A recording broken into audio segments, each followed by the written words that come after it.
BRS పార్టీని acid పోసి కడగాలి, మొక్క కూడా మొలవనియొద్దు. ఈ రోజున్న మొత్తం దరిద్రానికి బీఆర్ఎస్ఏ కారణము. మొక్క కూడా మళ్ళీ మొలకెత్తొద్దంటే యాసిడ్ పోస్తారు. యాసిడ్ పోసి కడుగుతే కానీ ఈ రాష్ట్రానికి మున్సిపాలిటీలకు పట్టిన ఈ దుర్భరమైన పరిస్థితి నుంచి తెలంగాణ సమాజం బయటపడదు. ఇక మీరు నన్ను అడగొచ్చు, మరి మీ సంగతి ఏంటి సార్, మరి మీరు కూడా 2 ఏళ్ళు అయింది కదా అని. 2 ఏళ్ళలో 10 ఏళ్ళు ఒక ఆయన చేసిండు, 12 ఏళ్ళు ఒక ఆయన చేసిండు, నేను 2 సంవత్సరాలు చేసిన. 12 బీజేపీ, 10 సంవత్సరాలు కేసీఆర్ గారు, 2 సంవత్సరాలు కాంగ్రెస్ పార్టీ. 2 సంవత్సరాల అధికారంలోకి వచ్చిన మొదటి రోజే 3 విడతలుగా ప్రభుత్వ ఉద్యోగులకు జీతాలు ఇచ్చేది. జీతం ఎప్పుడు వస్తుందో తెలియని పరిస్థితి తెలంగాణ రాష్ట్రంలో ఉండే. ఆ రోజు నుంచి ఈ రోజు వరకు ప్రతి ప్రభుత్వ ఉద్యోగికి మొదటి తారీఖు నాడు జీతం ఇస్తున్నాం. ఆ మధ్యకాలంలో వాట్సాప్లలో పెట్టుకురు, భార్యలు నమ్మడం లేదు, మొదటి తారీఖు నాడు మా జీతం పడదంటే మా సతీమణులు కూడా మమ్మల్ని నమ్మతలేరు, కావాలంటే చూడండి అని వాట్సాప్లలో వాళ్ళ కుటుంబ సభ్యుల సంతోషాన్ని. మొదటి తారీఖు నుంచి మేము వచ్చినప్పటి నుంచి ప్రభుత్వం కోసమే, తెలంగాణ రాష్ట్ర పునర్నిర్మాణం కోసం పనిచేస్తున్న ప్రభుత్వ ఉద్యోగస్తులకు మొదటి తారీఖు నుంచి జీతం మేము ఇచ్చిన వాట వాస్తవం కాదా? 5 లక్షల రూపాయల ఆరోగ్యశ్రీని ఆనాడు అరాకొరగా ఇస్తే దాన్ని 10 లక్షల రూపాయలకు పెంచి ఈరోజు అమలు చేస్తున్నది నిజం కాదా? ఆడబిడ్డలకు ఆర్టీసీలో ఉచిత ప్రయాణం అంటే ఆనాటి నుంచి ఈనాటి వరకు డిసెంబర్ 7 నాడు మేము అధికారం 23 నాడు చేపడితే డిసెంబర్ 9, 20, 23 నాడు బస్సు ప్రయాణం మొదలు పెడితే ఈ రోజు వరకు ఏ ఒక్క ఆడబిడ్డ కూడా అనా పైసా బస్సులో చెల్లించలే. ఆర్టీసీ నష్టాలలో ఉండి కార్మికులు ఆత్మహత్యలు చేసుకుంటుంటే ఈ 2 సంవత్సరాలల్లా రాష్ట్ర ప్రభుత్వం 9,000 కోట్ల రూపాయల ఆర్టీసీకి చెల్లించి ఈరోజు లాభాల బాటలో ఆర్టీసీ కార్పొరేషన్ని కాపాడినము. 50,000 ఆర్టీసీ కార్మికులు ఈరోజు నిద్రపోగలుగుతున్నారు, కుటుంబ సభ్యులతో కనీసం గడపగలుగుతున్నారు.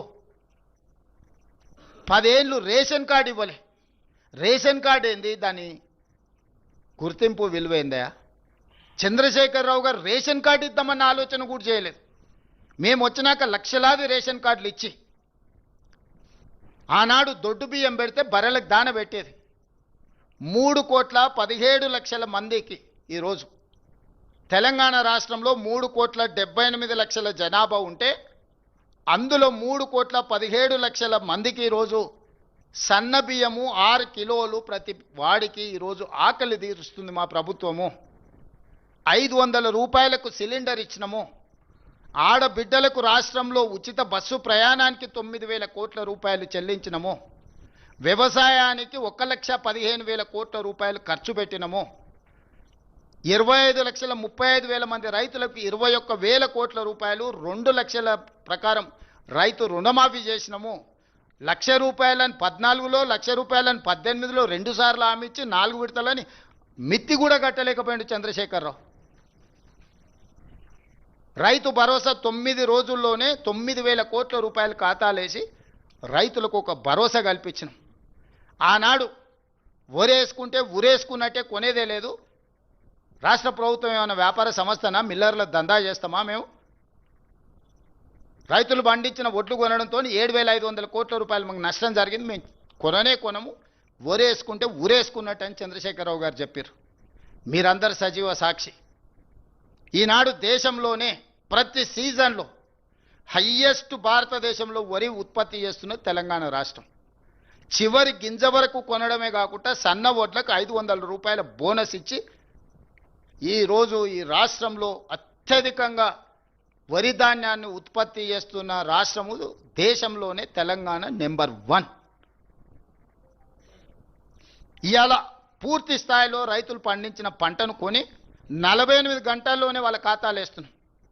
అంతకుముందు తడి పేరు మీద, తాలు పేరు మీద క్వింటాల్కి 10 కిలోలు దండి కొట్టేది. ఇవాళ ఎవరైనా ధైర్యం చేస్తుండ్రా? ఎక్కడైనా ఫిర్యాదు ఉన్నదా? ఆనాడు డబుల్ బెడ్రూమ్ ఇండ్లని ఊరిచ్చిండు. ఇందిరమ్మ ఇండ్లు 70 ఇండ్లు. ఈ 70 ఇండ్ల కొడుకు కోడలు ఉంటే ఆడుంటారు, బిడ్డ అల్లుడు పండగకు వస్తే ఆడవంటారు, కోడి పిల్లను కుక్క పిల్లను ఉంటే ఏడగట్టేసుకుంటారు అని అద్భుతంగా పిట్టకథలు చెప్పగలిగిండు. ఎవరికైనా ఇచ్చిండా?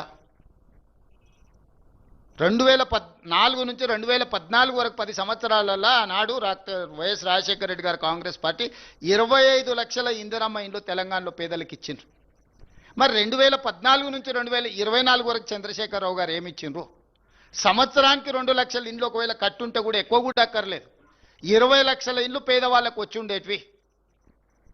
ఎవరికైనా ఇండ్లు ఇచ్చిండా? మేము వచ్చిన ఎంబడే నియోజకవర్గానికి 3,500 ఇండ్ల ప్రకారం 4,50,000 ఇందిరమ్మ ఇండ్లు, ప్రతి పేదవాడికి ఇల్లు మంజూరు అయితే 5 లక్షల రూపాయలు నగదు. గ్రూప్ 1 నియామకం జరిగితే 2026 వరకు అసలు నియామకాలు జరగలే.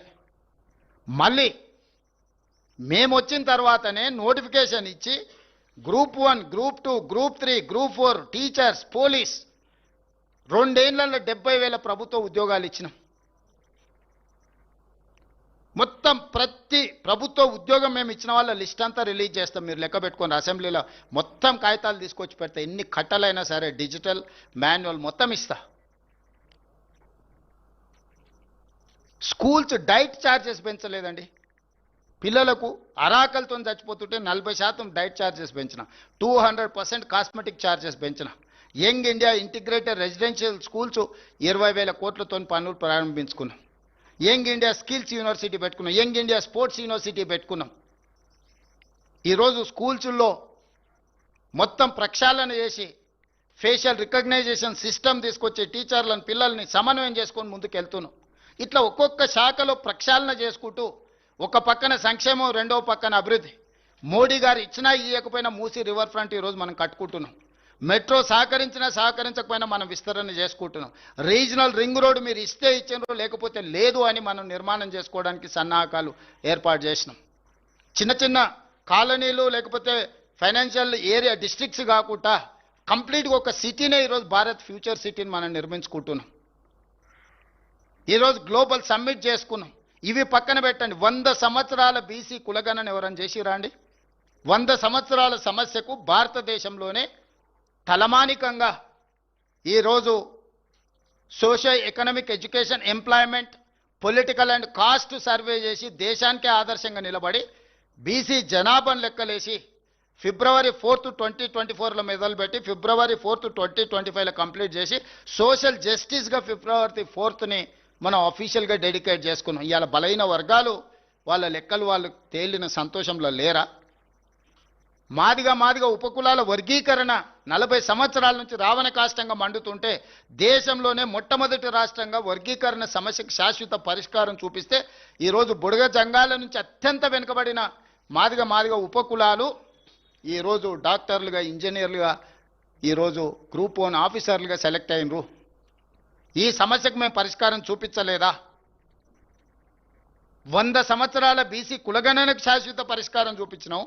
40 సంవత్సరాల ఎస్సీ వర్గీకరణకు శాశ్వత పరిష్కారం చూపించినాము. సంక్షేమంలో మేము ఇచ్చిన ప్రతి మాట నిలబెట్టుకోవడానికి శాయశక్తుల ప్రయత్నం చేస్తున్నాము. తెలంగాణ రాష్ట్రాన్ని ప్రపంచంతోనే పోటీ పడే విధంగా ఈరోజు అభివృద్ధి పదం వైపు నడిపిస్తున్నాము. 2 సంవత్సరాలనే ఇన్ని చేయగలిగినాము. 12 ఏళ్ళు లేలినోడు మమ్మల్నే తిడతాడు, 10 సంవత్సరాలు దోసుకున్నోడు మమ్మల్నే తిడతాడు. మమ్మల్ని కాదని వాళ్ళకు ఓటేయమంటారు. అందుకే ఓటర్లకు నేను స్పష్టంగా విజ్ఞప్తి చేస్తున్నా. 12 సంవత్సరాల మోడీ గారి పరిపాలన, 10 సంవత్సరాల చంద్రశేఖరరావు గారి దోపిడీని, 2 సంవత్సరాల మా సంక్షేమాన్ని, అభివృద్ధిని బేరీజు వేసుకొని మీరు తీర్పు ఇవ్వండి.